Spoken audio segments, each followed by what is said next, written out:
Welcome to Obidati Family TV. I hope you're having an amazing week. This is Obedient Women, and I'm still your host, Sharon Enemchuku. With me is the ever beautiful, glowing.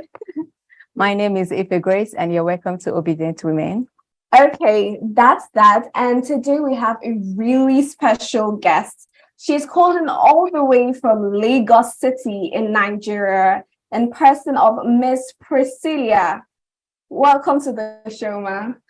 Oh, thank you so much. You ladies look amazing, by the way. And it makes a lot of sense. Thank you. A lot of amazing women. There are a lot of amazing women in Obedient Women movement, and it makes so much sense to have two beautiful women as hosts. So, I'd like to know. Thank you so much. Don't blush. You so Don't blush, much. ladies. You guys are actually super pretty, though. Thank you. Thank you. You look so beautiful as well. I'm loving the makeup. Anyways, let's go straight. We're going to be talking about Mr. P2B and the election so far. We're also going to be talking about the Obedient movement and how women have been supporting. I heard backstage that you've been doing so much for this movement, and I wanted to give a little introduction so that the people can know who you are exactly. Okay, I will do a little introduction because it's not about me, it's about our principal, Peter Obi. So my name is Priscilla Amadi. I'd love to address myself as a service culture evangelist. I actually love to evangelize about service orientation, service culture, because I believe it's going to help our country a lot. I mean, take a look at where we are moving now with what our principal, Mr. Peter Obi, is pushing. Moving us from consumption to production is going to involve very good service orientation. So yes, when I'm not pushing the mandate of Peter Obi and some other candidates that I support, who is also, Lagos State. So yes, I support the governorship candidate, GRV, you all know him. Yes, so when I'm not doing that, I'm the head of customer experience in a fintech organization. So yes, you see that it's all encompassing. I don't feel like I'm doing anything different. It's just literally what I do daily, back to back. And I love it. I totally love it. Talking about customers, talking about the experience, talking about service. It's the whole nine. So yes. Oh, I can see the smile on her face when she talks about service culture and your movement for Mr. P2B. I think already that your background in this industry or in this aspect has made it easier for you to champion the movement. Can you tell us a little about what you've been doing to push the Obedient movement from Lagos? Oh my days. Would I be able to put them in words? We've been on this since last year, though. We've been on this since last year. Oh my God, I cannot begin to talk about the sleepless nights in meetings. Just give us one. Okay. All right. So I've been involved in the student town hall meetings with the Tayback Niger squad.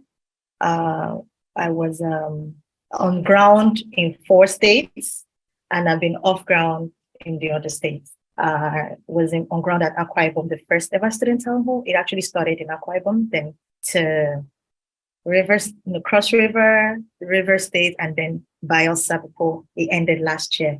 I've also been involved in other little project donations here and there. There's so many things that I've been involved in. I would rather not talk about here because I love to be behind the scenes. It makes me feel like I'm doing a lot. I'm not that kind of person that likes to blow my trumpet. Because I believe that at the end of the day, the goal is what matters, and I would do my best to push the goal and make sure that our mandate happens. It's not shaky mandate kind of situation. Peter Obi would get to Aso Rock correctly and in a way that the voice of the people are heard, and finally we get to choose who we want, how we want it, when we want it, and yes. Trust me, I can't begin to. Oh my goodness, that's absolutely lovely. Don't you think so, Grace? I do. Okay, you wanted to ask her a question? Yeah.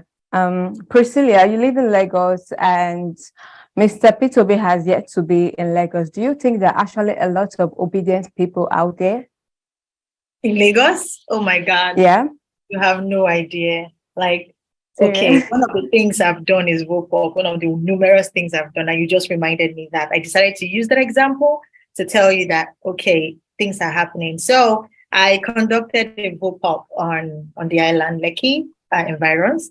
And do you know that out of every single person I spoke to, which was a number, because we started from Lekki phase one and we got to some other parts of Lekki, and I can tell you that only 2 persons decided that they were going to vote for the APC presidential candidate, whose name I rather not That's mention crazy. on our conversation here. And then 1 person was going to vote for the PDP presidential candidate. And I was asking, so what? That was like mid last year, no, like August, September-ish. And I was asking, who says that nobody knows Peter Obi? You guys are coming in for a shocker. And then October 1st happened. And everybody and their grandmom saw what happened in Lagos, October 1st. I personally covered First Stack, and I can tell you it was a party. Like, they had morning shift, afternoon shift, evening shift, and I was so tired. I heard that some people did overnight at that particular junction. So yes, it's crazy. And now we're going to shut down Lagos again, I assure you. I'm involved We in various are. organizations. Yes, I'm involved in various planning committees, planning different things coming up in Lagos. See, Lagos is going to shut down the streets. That I can tell you.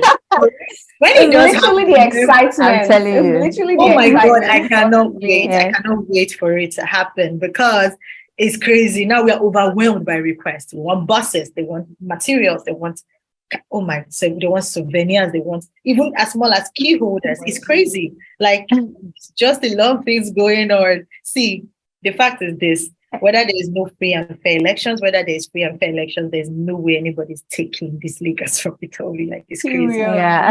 Period. I believe that INEC really do a very great job by making this election to be free and fair. Oh yes, I'm a Thank Nigerian. you very much. Yeah. And I see how passionate you are about this movement, and I see the sheer excitement.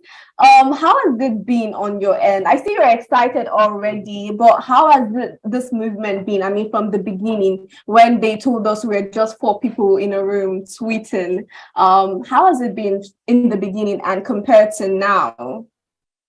Okay, in the beginning, we had a lot of people at first who genuinely just wanted a better candidate, and following. I actually was part of the first ever 1 million man march to encourage PDP to choose him as a presidential candidate. I was at Lekki. Rain beat the hell out of me. And what amazed me about the situation then was the fact that I, on a normal day, Rain will not beat me like for anything, even at work and stuff like that. But you see fellow professionals, fellow Nigerians, fellow typical Nigerians who would be representing Nigeria worldwide, coming out to the streets to say, oh, we are pushing for this guy. And that's when I realized that this mandate is divine. And before someone decided to say we are only 4 people tweeting in a room, remember that there were other people prior to that called us serious. And also there was another individual whose name I would not mention that claimed that it's only going to stop in social media. And they keep forgetting that in 2015, social media was also used by the current presidential candidate to get into power. So we were underestimated. We are not regarded as a people that would have a voice. And now they are learning the hard way that Nigerians are no longer going to just sit on the sidelines and allow delegates, party members, or every other person else to choose their leader. We are now going to practice democracy the way it's supposed to be, which is government of the people, by the people, for the people. And anybody that hasn't gotten the memo yet, well, 25th is around the corner. They're going to find out the hard way. I love the energy. I'm going to keep commenting on that throughout the show because it's contagious. I have a question. Have you been this involved in Nigerian politics, or is this your first time? I've always been involved in CSR projects. Okay. This is not my first rodeo. I'm getting involved, but this is my first presidential candidate that I'm actually taking very personal. Apart from the fact that we've been dealing with choosing between Sniper and Otapiapia, we know what it is. That has been the norm in our political scene.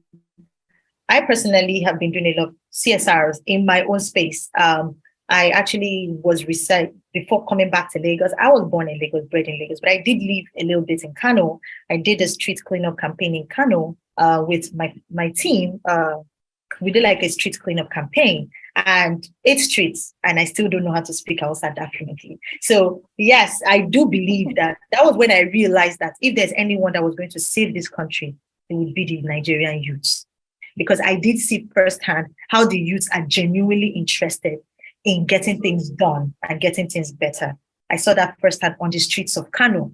We actually got more support from the youth than actually from the older people. So coming down to now that we had a candidate like His Excellency, Mr. Peter Obi, you also see youth championing this cause along with other passionate Nigerians as well. So yes, I have actually been involved in the CSR space. And of course, service is a thing for me. It's my job, it's my calling, it's my core. So it's not hard for me to, of course, see a candidate that embodies these things from his candidate when he was a governor. You know, I actually did see what he did firsthand in Anambra before even pushing him out, and then everybody coming out with video clips and all that. And I feel like if there was a lot of effort put into covering what this man actually and how he went about his leadership, you know, imbibing service, understanding the fact that, oh, I am here to serve. That's why I picked him up from the beginning, irrespective of the fact that, oh, many people were not on board at that time. And yes, his precedents have shown, his consistency in preaching the same message have shown, and a lot of people have come on board and said, oh yes, they do believe in his mandate. So yes, what attracted me is service. What keeps me is service, and I'm glad to be on board this train. And yes, my excitement is not like today because I'm here on your program. No, it's a thing. It's back to back. And people that interact with me, they see it every day. That's, hey, I'm super stoked for what this country is about to witness, actually. Yeah, exactly. First of all, I heard when you mentioned the youth in Kano and their support. First of all, you're a young woman. I want young women to understand. Let's understand the shift that is happening, because we know in Nigeria normally we are not involved, or we are not even concerned with anything that has to do with politics or Nigerian government. We have always thought this is traditionally the men's affair. But what do you think has changed in the way young women too, are seeing government and seeing Nigerian politics? Nothing really has changed, but I think there's been some form of emboldenment that has come up of recent. Maybe thanks to I think the internet played a huge role in that, because I mean, traditionally our culture did not encourage women to be at the forefront of things, even though women have been running things at the back end. You see that in the homes, you see that in societies, you see that in organizations where when it comes to taking the lead role, women are not given that chance. But then as soon as the lead is given, you have the woman playing the assistant role, and that's been pushed a lot. What has changed of recent is the fact that there's this sense of empowerment, and I do not mean all these empowerment programs that the first ladies of some governors decide to go on, sharing sewing machines and pure water and all that. I'm talking about real empowerment, where women have decided to like own the narrative. And now we see that there's not a lot of passion coming into play. I mean, take a look at an amazing young woman in Edo State that is also, what's her name? I'm trying to remember her name. I follow her. I'm trying to remember her name. Is it Princess or something? Precious. That is also pushing for the fuel shortage. I see her passionate. You see, whenever women decide to get involved in things, it's usually when things are the place where it has gone beyond redeeming, as in things are now getting out of hand. That's when women come out. And when women come out, they don't stop. I mean, take a look at the history about women riots. One of the most successful riot Nigeria has ever had were actually championed by women. Whenever women come into play, it means that, okay, things has gotten out of hand and all that. And now we are seeing young women come into play. Why won't young women come into play? We are actually victims of this bad society. We can't even begin to talk about the insecurity in Nigeria that is happening. Women are actually a lot of victims. Just type on your Google search now in Nigeria and just put young women. It's either they're killed or mutilated. I mean, we can remember what happened. A young man entered BRT and then she was killed in a BRT. It just doesn't end. So now women are they're coming into play and saying, okay, maybe it's the choice of leadership that has not considered the welfare of people. And when it comes to women and welfare, they're 5 and 6. That's why they're always welfare directors, welfare chairman, welfare anything. When the welfare of an organization or the welfare of a community is at hand, you see that women are playing a role in it. So women have decided that, we've left the welfare at the hands of the wrong gender for too long. And I'm not playing the gender card here. I'm just saying that naturally women want to nurture. So when they see that, the killings are becoming too much, the deaths are becoming too much, the poverty is becoming too much, they're saying, okay, let's come in, let's play our role. And when with women, it's pure passion. Like you can't stop it. They are ready to burn down. And I mean, hell has no fury like a woman scorned. When a woman is scorned, there's no stopping it. So a lot of Nigerian women have been scorned, either personally as Nigerian young women or in proxy. They are their family members, members of their community, members of their society, members of church. And women, when they get tired of crying, there's a switch. They take charge. They no longer want to sit back and let things happen. So, yes, women are playing a lot of role, and I'm so happy to see. They are. Thank you very much. You are I like the fact that you are very knowledgeable and you have the experience to back that up. But we'll be asking you some more questions after a very short break. We'll be going on a short break so you can drink cold water and just, be more refreshed. All right, so we're going to go on a short break, and when we come back, we'll still be talking to Miss Priscilla all the way from Lagos, Nigeria. Don't go nowhere. Labour Party, Labour Party, Labour Party, Labour Party, LP, can you get a vote? Labour Party, Labour Party, LP, can you get a vote? Labour Party, Labour Party, never say, Mama, Papa, no one to be Labour Party, Mama, Papa, no one. Mama, Papa, no one to be Labour Party. Mama, Papa, no one to hear a Labour Party.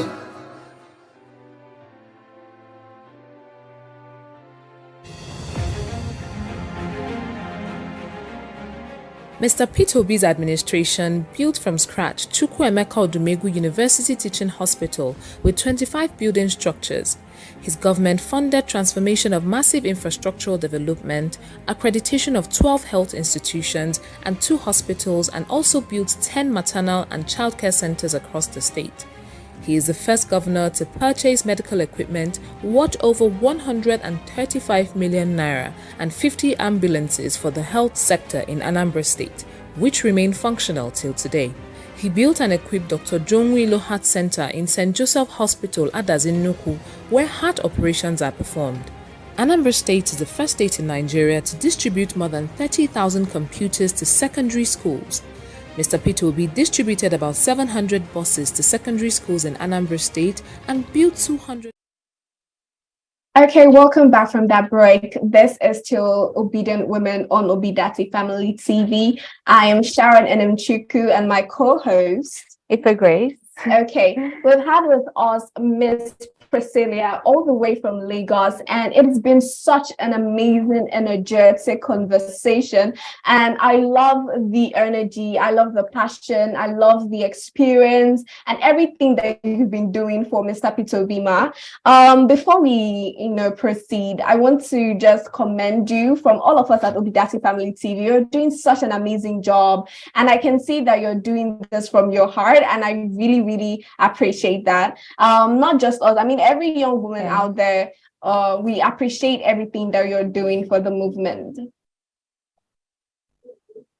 Thank you thank you so much. You're welcome. Okay, so we're going to ask you further questions. Before we went on that break, you were talking about youth, you were talking about women and how they're awake now and they want to make claims on the government. They want their voices to be heard. And that is so true. We've seen how for decades and for years, women have just kept quiet for reasons best known to us. But I like the fact that we are awake to our responsibilities now. We know that Nigeria is every man's job, but not just the leaders. Okay, concerning the elections that is in few weeks, do you think there is more that support groups should be doing, or individuals, Nigerians, should be doing at this point? Yes. First off, I'd like to appreciate everybody's efforts so far. You know, this struggle, it wasn't supposed to be a struggle. It was just supposed to be a situation where everybody chooses their vote and then goes to vote. But for the past few months, we've realized that there's more to just having a fingerprint to the vote. I mean, there's been different kinds of technicalities flying out the way. So what I would love to do is commend the support groups who just fell into the role of doing the job of policing, cancelling out narratives, pushing out, cancelling out agenda, doing a whole lot more than just being a support group. I'd like to appreciate everybody's effort in doing this and taking charge of their country. Is crazy. You guys are amazing. You guys rock. And with respect to the forthcoming elections, see, we've done our best as people who happen to just decide to become involved in politics and realize that, hey, we are not only dealing with just not having a voice, but dealing with systematically implanted ways of not having a voice. So having to discover that the way, in a rude way, will I say it was like a rude awakening? What I would say is I'm putting it out there to every citizen that actually wants their votes or their voice to count. See, it is not over until it is over. And we cannot relent in whatever way or capacity you can to be able to push this agenda out there. In fact, now don't even go too far anymore. Start with your immediate environment. Every single person should start with their immediate environment in doing what? Ensuring that the people around them do not just have the PVC, but take the extra step of going to the polling unit and voting. PVC is not enough to count for votes. You have to participate in the electoral process of voting. That is when and only when your PVC that you stayed under the sun, in the rain, pushing, fighting, or even bribing your way through to get, that is the only time it is going to matter. If you finally get to the polling unit. If you do not get to the polling unit, vote, stand there and ensure that your vote was counted. Stand there and ensure that your vote has been electronically transmitted. Then every single stress you've gone through since last year to now becomes for nothing. So yes, I'm going to be here speaking to you, my lovely host, speaking to any other person that cares to listen. But what's going to matter to me at the end of the day is my PVC. You see, I even got a purple pouch for it because I'm not joking. Oh, that's very classy. I know. Hey, we write about very classy, my sister. But then that doesn't mean that if it gets to be it, anybody's going to look at me looking classy and think you can take my vote. Hell to the no. See for things. Okay, I see that fire. Oh, this is absolutely lovely. And I'm sure that they are taking down their notes. Yeah. I'm sure that these people are actually taking into consideration all the advice that you just dropped. Thank you very much once again. No, yeah, thank you, Grace. Sorry. Okay, that's fine. Yeah, Priscilla, to add it up to what she asked earlier, do you think that with the women, we need to do more in politics? I think we women, we are doing a lot, but there's still the fear factor that holds us back. I feel like what needs to happen, a lot of women are doing a lot, so long as they are not the one taking charge. So you have a situation where a woman identifies a problem area, and instead of taking charge and doing it, she's looking for permission from someone through someone. You don't need permission. You see, nobody's asking for permission when you are standing in the queue looking for Naira. Nobody asks for your permission when you are no longer able to access basic amenities. Nobody asks for permission when you are unable to access transportation, when they make bad policies that affect your business. Nobody asks for your permission. So don't ask for any permission if you have to do something. If you notice something wrong in your society or around you and you want to do something about it, why do you have to ask for permission? Because you're female. You're just as Nigerian as the other man there. There's nobody that is more Nigerian than you. And like our dear Aisha Yesufu would always say, no Nigerian is more Nigerian than any other Nigerian. And it's not just being tied to a gender. It's also being tied across board to youths, to older women, everybody. Whatever you need to do, don't ask for any permission. Do it. And one amazing thing I've noticed about women is women are quick to see the gaps where others do not see it. And that's a strength that we have. That's a strength that we've used to hold our homes. Now it's time to take it to the community. It's time to take it to the society. It's time to take it to the country. And I would love to see a situation. I know our current, our dear presidential candidate has a thing, understands that strength, and he's using it very well. If you take a look, a lot of very strong women in his present presidential campaign. You have Nana Kazaure, you have Ndikato, you have Aisha Yusuf, you have our dear First Lady, our very beautiful Mrs. Margaret Obi, and also Mrs. Dati. Then you come to the Lagos State level, you have GRV being surrounded by very strong women. The current Labour Party chairman is a woman. She's a woman, Pastor Dayo. Yes, and also his deputy, who is a princess, Princess Oyefusi. Two very strong women pushing their thing. And then you have very strong women in his campaign council as well. So yes, something is coming. Women, see, it's no longer business as usual. Own your narrative, own your power, own your ability and your passion. Don't apologize for anything whatsoever. The men don't apologize for their mistakes of making poor decisions that enable. Look at now, the whole country is on fire. It's a man that is in charge and he's not apologizing to anybody. So why do you have to apologize? Oh my God. Yeah, Ms. that is very, very lovely. I love the energy, the courage, the zeal, which is very important. I love what you're doing over there. Please keep it up. It's really commendable. It's really commendable. First of all, I've already said everything. If you leave me, I'll just keep saying thank you because you're doing so much. But I want to ask you one question concerning what you said about women and the kind of women that Mr. Peter Obi has in his corner. Do you see a future for Nigerian women where they begin to campaign or contest for key positions in Nigeria and actually win? Oh, women are running. Women are running. I was actually encouraged. Somebody reached out to me, a certain young man that knew me from my way younger days in church, where I was doing normal church related politics. And he said, Priscilla, I want to be your campaign manager. I'm like, okay, allow me to actually have a campaign first before we begin to talk about my campaign manager. But here's the thing. A lot of women are already out there. I know that there's a Juliet in Abuja that is running under the platform of, is it ADC? I know that there's other women here in Lagos as well that are running. Women are running. But here's what's going to happen. What's the shift we are going to witness now? We're going to witness women that are going to be unapologetically owning their race. So it's no longer a situation where you have to seek some form of permission from all your village people and your husband and everybody to run. We're going to see braver women come out now. You see people like Rino Oduola owning men up on interviews, those are the kinds of things we are going to see. And it's no longer going to be about gender anymore. It's going to be about capacity. It's going to be about competency. It's going to be about character. And I personally am not a fan of, oh, please, 30% quota, give it to women. No, I would not advocate for that. Do you know why? Because there are women that head to head, toe to toe with their fellow men, they will floor them. So why do we need a quota for us to be able to get into government? Please give me a chance. Ask me the same question you're asking my fellow compatriot who is a male comrade. Ask me the same questions. Give me the same task. We would floor it. I mean, look at New Zealand. New Zealand did very well during the COVID time. And guess who was the prime minister? She was a female.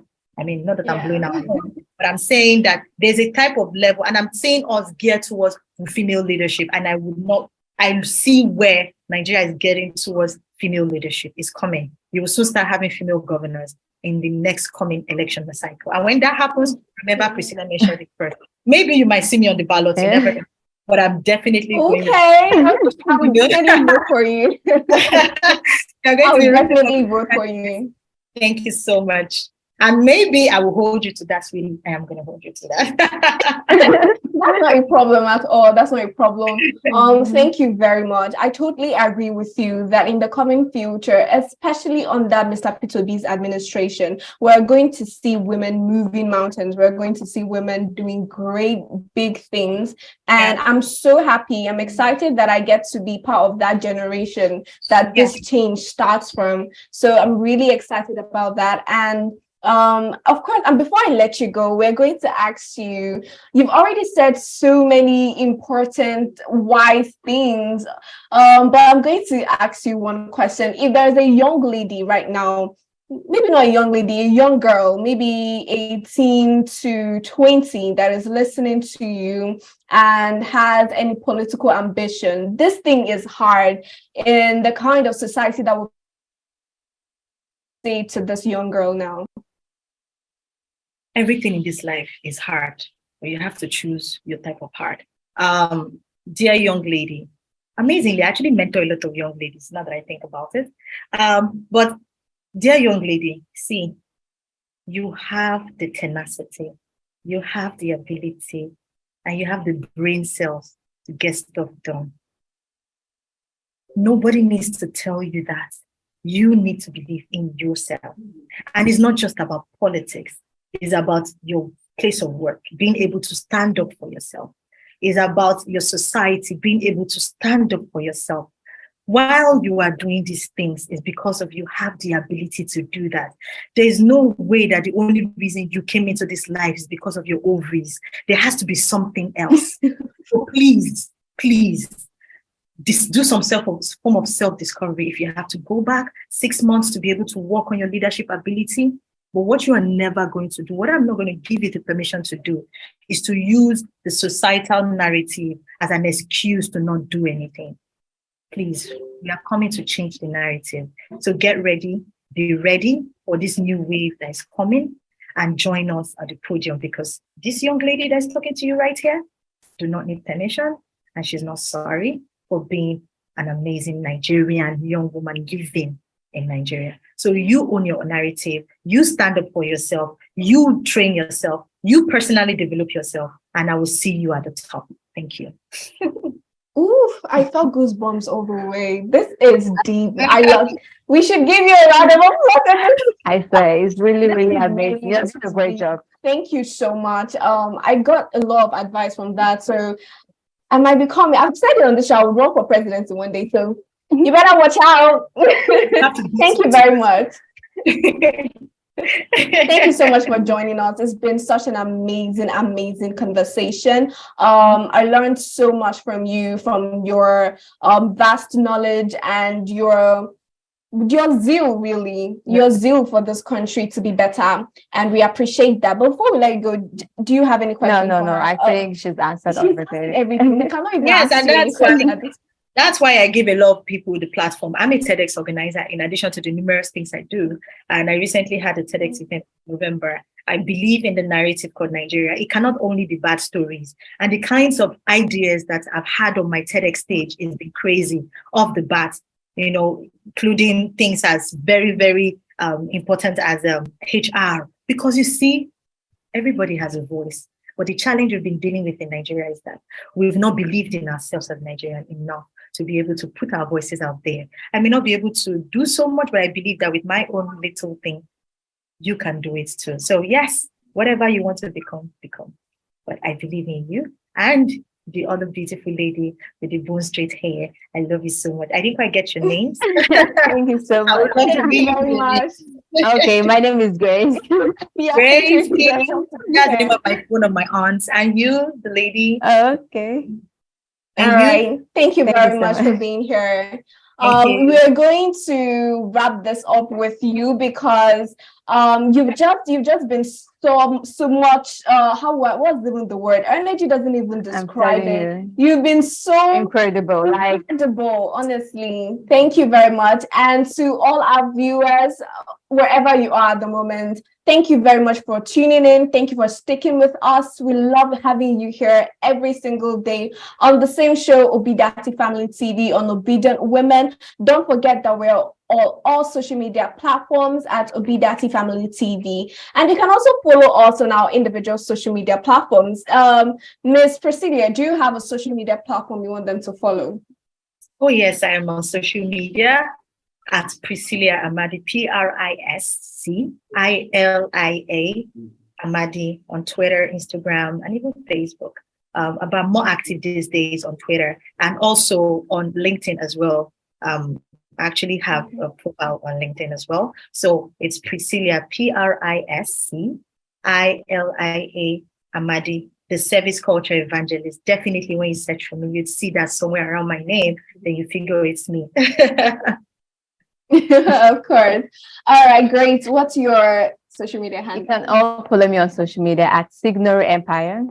Okay, and you can follow me as well on Instagram, Facebook, and Twitter at Sharon Enemchukwu. Thank you very much once again for joining us. It's been such an amazing day today. Do have a lovely day till we'll come to your screen tomorrow. Bye.